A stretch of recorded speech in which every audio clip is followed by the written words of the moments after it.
반갑습니다. 석소장입니다. 자, 지난 시간 명실상부 국내 최고의 네임밸류를 자랑하고 있는 대학교인 서울대학교의 2023학년도 수시 입시 결과를 분석했던 것에 이어서 오늘은 스카이라인 중 마지막 대학교인 연세대학교의 2023학년도 수시 입시 결과를 분석을 해보고자 합니다. 연세대학교 역시 고려대학교 인재발굴처와 마찬가지로 유튜브 영상을 통해서 2023학년도 전형 결과를 나름대로 상세하게 공개하고 있는데요. 대학 어디가 자료가 이미 어느 정도 자세하게 나와 있는 시점인지라 해당 영상 내에서 여러분들이 고려해야 할 핵심 사항들을 추가해서 자료를 제작했으니까 이 점을 잘 참고해 주시길 바라면서 바로 시작을 해보도록 하겠습니다. 자, 우선은 연세대학교의 2024학년도 수시 전형계획 분석 컨텐츠와 2022학년도 수시 입결 분석 컨텐츠, 그리고 2024, 2023학년도 전형 변화 비교 자료입니다. 이전 연세대학교 2024학년도 수시 전형계획 분석 컨텐츠에서 말씀을 드렸다시피 2024학년도에 들어서 학생부 교과 추천형 전형의 고교별 추천 인원 기준 변화 및 2단계 면접 비중 축소, 학생부 종합 활동부 수용 국제형 전형의 1단계 선발 배수 확대, 학생부 종합 첨단 융복합 학과 특별 전형의 폐지 및 해당 전형으로 모집하던 모집 단위 및 모집 인원의 전형 분배 등 여러 변경 사항들이 발생했습니다. 그 이외에도 기존 학생부 위주 전형 내 세부 전형 간 중복 지원 불가에서 학생부 교과 추천형 전형과 학생부 종합 활동부 수용 전형만 중복 지원 불가로 변경이 되었다는 사항도 있는데요. 사실 학생부 교과 추천형 전형과 학생부 종합 국제형 전형 혹은 학생부 종합 활동부 수용 전형과 학생부 종합 국제형 전형을 중복 지원하는 학생들이 그렇게 많지는 않아서 고려대학교의 전형 간 중복 지원 사항처럼 엄청난 거대한 변화는 아니라고 할 수가 있으니까 이 점을 잘 참고해 주시길 바라겠습니다. 자, 그리고 그 다음은 각 연도별 확정 수시 모집 요강을 토대로 모집 인원 변화를 정리해본 자료입니다. 학생부 종합 국제형 전형은 연도별 인원 변화가 거의 없다는 점, 2023학년도 대비 2024학년도에 들면서 학생부 교과 추천형 전형의 모집 인원과 학생부 종합 첨단 융복합학과 특별 전형의 모집 인원이 학생부 종합 활동부 수용 전형으로 넘어왔다는 점 등에 주의해서 살펴보시면 될 것 같고요. 아래에서 한 번 더 말씀드리기는 하겠지만 학생부 종합 첨단 융복합학과 특별 전형의 경우 기존까지 수능 최저 학력 기준이 적용되지 않았지만 2024학년도부터는 해당 전형이 사라져서 학생부 종합 전형으로 지원을 하려면 좋든 싫든 학생부 종합 활동부 수용 전형의 수능 최저 학력 기준을 충족시켜야 한다는 점, 그리고 이로 인해서 몇몇 모집 단위와 유사 모집 단위의 지원군에 비일반고 학생들이 몰리게 되는 양상이 발생할 수 있다는 점을 명심해 주시길 바라겠습니다. 자, 그리고 그 다음은 입학처 측에서 오피셜로 공지한 주요 변경 사항인데 위에서 말씀드린 사항 이외에도 몇몇 변경 사항들이 포함되어 있으니까 한번 읽어보시는 것을 추천드리도록 하겠고요. 본격적으로 입결 분석을 시작하기 이전에 학생 학부님들께서 참고를 해주셔야 하는 점은 오늘의 컨텐츠가 입학처 공식 입결 자료와 대학 어디가 자료를 토대로 제작이 되었다는 점입니다. 사실 입학처 공식 입결 자료라 하더라도 고려대학교처럼 모집 단위별로 매우 상세한 자료를 공개한 것이 아니라 전형 혹은 단과대학 및 계열별로 퉁쳐서 자료를 공개한 상황이기 때문에 세세하게 활용할 수 있는 자료가 거의 없다고 봐도 무방합니다. 고려대학교 컨텐츠와 마찬가지로 각 전형별 지원자 및 총합격자의 출신 고교 유형 분석에 한해서 몇몇 자료들을 골라내서 자료를 제작했으니까 여러분들께서는 이 점을 잘 참고해 주시길 바라겠고요. 바로 아래에 고려대학교의 전형별 2023학년도 수시 입결 분석 컨텐츠도 한번 읽어보시는 것을 추천드리도록 하겠습니다. 첫 번째로 말씀드릴 전형은 2023학년도까지 동일한 전형 구성으로 운영이 되어 오다가 2024학년도에 들어서 고교별 추천 인원 기준이 변경되고 2단계 면접평가의 비중이 축소된 학생부 교과 추천형 전형입니다. 해당 전형의 고교별 추천 인원 축소에 대해서는 여러모로 말이 많은데요. 단순히 산술적으로 생각을 해보면 전교생이 200명 이하인 고등학교에서는 고교별 추천 인원이 변화되었다 하더라도 딱히 달라질 점이 없는 것이고, 전교생이 200명 초과인 고등학교에서는 예년에 비해서 추천 가능한 인원이 줄어들었다는 점을 알 수가 있습니다. 그런데 사실 해당 전형이 순수 교과 전형이 아니라 Z점수를 반영하는 전형이라는 점을 고려한다면 몇몇 자율고를 제외하면 한 고등학교에서 이래저래 10명 이상 해당 전형으로 지원하는 경우를 찾기가 흔치는 않아서 연세대학교 측에서 이런저런 면모를 고려해서 고교별 추천 인원 기준을 변화시킨 것이 아닐까 싶습니다. 석 소장이 매년 연세대학교 관련 컨텐츠에서 말씀드리다시피 본 전형으로 합격한 학생들은 대부분 쟁쟁한 학생들이 모여있는 혹은 시험의 난이도 조절에 능숙한 학교에서 1점대 중반의 내신 등급을 취득하는 데 성공한 학생, 즉 그럭저럭인 학생들이 모여있는 학교에 재학했다면 1.00 등급에 수렴하는 내신 등급을 얻고도 남았을 학생이라고 생각하는 것이 맞으니까 여러분들께서는 맹목적으로 내신 등급이 높다고 무조건 합격하겠지와 같은 생각은 절대 금물이라는 점을 꼭 명심해 주시길 바라겠고요. 그 다음은 해당 전형의 2023학년도 입시 결과입니다. 정리하는 김에 최종 등록자 환산 자료까지 모두 업데이트를 해두었는데 평가 방식의 방식인지라 최종 등록자 내신 성적이나 최종 등록자 환산 점수나 매우 정직한 양상이 발생하고 있습니다. 이러니 저러니 해도 편차 1, 2 지표가 0에 가까운 가까울수록 그만큼 경쟁이 치열했다는 의미이기도 하니까 학생 학부모님들께서는 이 점을 감안해서 살펴보시는 것을 추천드리도록 하겠고요. 그 다음은 해당 전형의 2개년 2결 비교변화 분석 자료입니다. 2022학년도나 2023학년도나 전형 내부적으로 큰 변수가 없는 상황이었기 때문에 2개년 연속 동일한 2결 양상이 유지되는 모집 단위는 2024학년도 역시 어느 정도 동일한 2결 양상이 유지될 가능성이 높습니다. 다만 2단계 면접평가의 비중이 10% 감소된 만큼 전반적으로 모든 모집 단위에서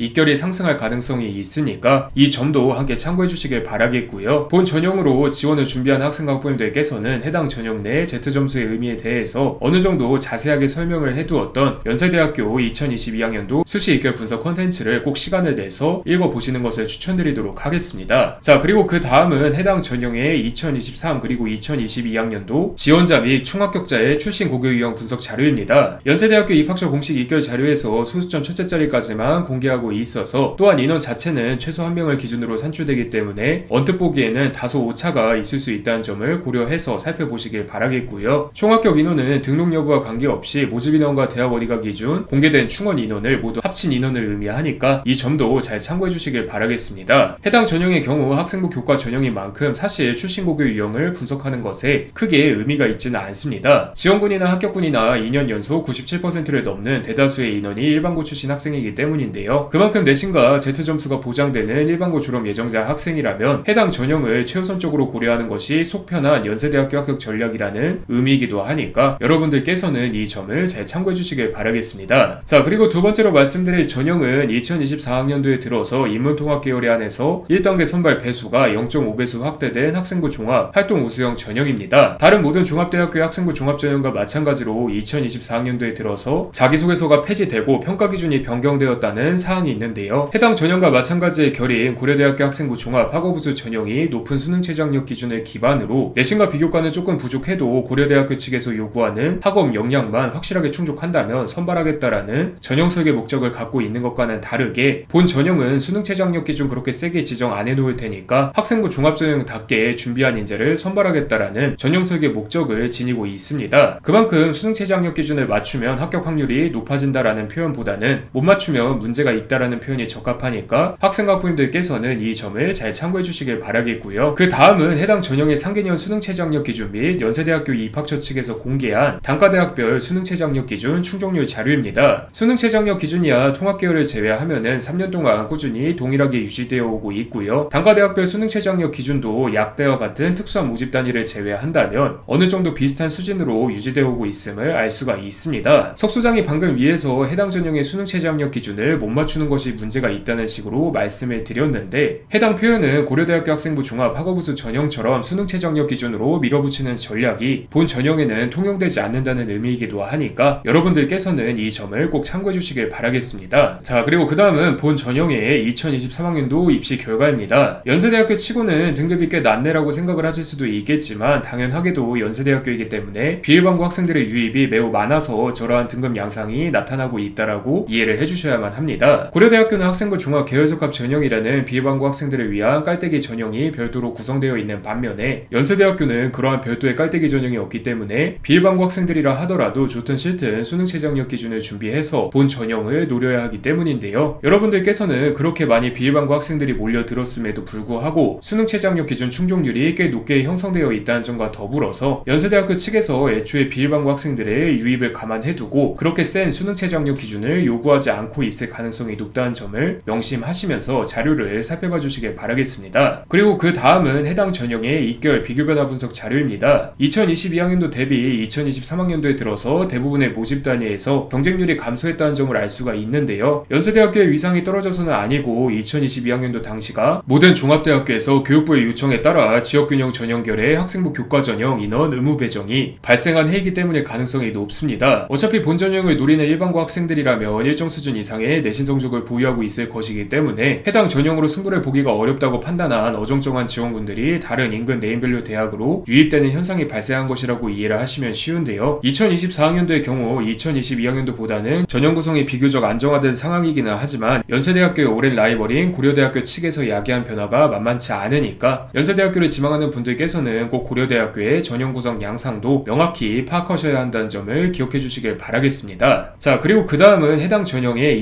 2023-2022학년도 지원자 및 총합격자의 출신 고교 유형과 졸업연도 분석 자료입니다. 마찬가지로 자료 공개 기준으로 인해서 또한 비율을 기준으로 추산한 자료이기 때문에 비율 전체가 100%를 충족하지 못하는 현상이 발생하고 있으니까 이 점을 감안해서 살펴보시길 바라겠고요. 해당 자료에서 여러분들이 중점적으로 살펴보셔야 하는 점은 2023학년도 기준 지원군의 42.5%가량이 비일반고 학생이라는 점과 합격군의 55.4%가량이 비일반고 학생이라는 점입니다. 이는 즉 모집 인원의 절반 정도는 비일반고 학생들에게 할당되어 있는 인원이라는 의미이기도 한데요. 일반고 학생들은 양의 연도 모두 100명이 지원하면 14명에서 15명이 합격하는 즉 6.43명에서 6.93명이 지원하면 1명 정도 합격하는 양상이 나타나고 있다는 의미이기도 합니다. 이래저래 고려대학교 학생부 종합 학업부 수형 전형보다는 일반고 학생들의 지원 대비 합격 비율이 높기는 하지만 지원 인원과 총합격 인원 규모로 살폈을 때 여러모로 일반고 학생들이 얻어맞는 현상이 벌어지고 있는 것도 사실이니까 여러분들께서는 아까 석 소장이 말씀드렸던 고려대학교와 연세대학교의 학생부 종합 전형의 설계의 차이를 명확하게 인지해서 지원 전략을 구성하셔야 한다는 점을 꼭 기억해 주시길 바라겠고요. 그 다음은 국내 주요 종합대학교의 전형 중에서 거의 유일하게 국내고 출신자와 해외고 검정고시 출신자 지원 자격 및 평가를 구분해서 진행하는 학생부 종합 국제형 전형입니다. 본 탭에서 다룰 모든 자료들은 내신 등급이 산출되는 동시에 국내 고등학교 학적을 갖고 있는 국내고 출신 학생을 기준으로 산출된 자료이니까 이 점을 꼭 명심해 주시길 바라겠고요. 학생부 종합 국제형 전형의 경우 모집 인원이 적은 편에 속하기 때문에 세세한 부분을 짚기보다는 관련 자료를 공개하고 넘어가고자 하니까 이 점도 잘 참고해 주시길 바라겠습니다. 자, 그리고 그 다음 자료들은 순서대로 2023학년도 입시 결과 자료, 2개년 2개월 비교 변화 분석 자료, 고교 유형 및 졸업 연도별 분석 자료인데요. 전형이 전형인 만큼 외고 국제고 소속 학생들이 많이 유입되고 합격한다는 점을 알 수가 있습니다. 특히 전국에 있는 일반고 소속 재학생 인원과 외고 국제고 소속 재학생 인원의 규모 차이를 감안한다면 얼마나 많은 외고 국제고 학생들이 해당 전형으로 지원하는지를 실감할 수 있으니까 일반고 및 외고 국제고 소속 학생 학부모님들께서는 2023학년도를 기준으로는 각각 100명이 지원하면 10.99명이 합격하는 9.09명이 지원하면 1명이 합격하는 양상과 100명이 지원하면 15.26명이 합격을 하는 즉 6.55명이 지원하면 1명이 합격하는 양상이 벌어졌다는 점을 꼭 명심해 주시길 바라겠습니다. 추가로 다음은 국내고 학생들에게만 적용되는 해당 전형의 상개년 수능최저학력 기준 및 2023-2022학년도 전공별 수능최저학력 기준 충족률 자료입니다. 자료를 보시면 아시다시피 언뜻 보기에는 학생부 종합 활동후 수형 전형과 비교했을 때 그렇게 높은 수능최저학력 기준이 아님에도 불구하고 생각보다 낮은 수능최저학력 기준 충족률이 나오고 있음을 알 수가 있는데요. 석 소장의 경험상 높은 확률로 영어 1등급 충족 요건 때문에 저러한 현상이 벌어지고 있는 것이 아닐까 분석을 하고 있습니다. 일반고 학생이라면 몰라도 외고 국제고 학생이라면 영어 1등급은 그냥 따놓고 들어가는 것 아니야 라고 생각을 하시는 분들이 대다수겠지만 생각보다 영어 1등급이 안정적으로 나오지 않는 외고 국제고 학생들도 매우 많습니다. 실제로 연세대학교 측에서 2022학년도부터는 문제의 영어 1등급 기준을 2등급으로 완화하겠다라고 예고를 한 상황인 만큼 생각보다 꽤 심각한 변수임을 알 수가 있는데 아무튼 아직까지는 영어 1등급 기준을 요구하고 있는 올해 역시 예년과 마찬가지로 해당 전형 수능최저학력 기준 관련해서는 영어 영역이 가장 큰 변수가 될 가능성이 높아 보이니까 해당 전형을 준비하는 학생 학부모님들께서는 이 점을 꼭 잘 참고해 주시길 바라겠습니다. 자, 그리고 그 다음은 2023학년도까지 운영이 되어 오다가 2024학년도부터는 폐지된 학생부 종합 첨단 융복합학과 특별 전형입니다. 원래대로라면 2024학년도에 들어서 모집을 진행하지 않는 해당 전형의 입결을 따로 분석할 필요는 없지만 해당 전형이 수능최저학력 기준 없고 1단계 선발 배수가 높은 학생부 종합 활동후 수형 전형과 동일한 결을 갖고 있었다는 점과 2024학년도를 기준으로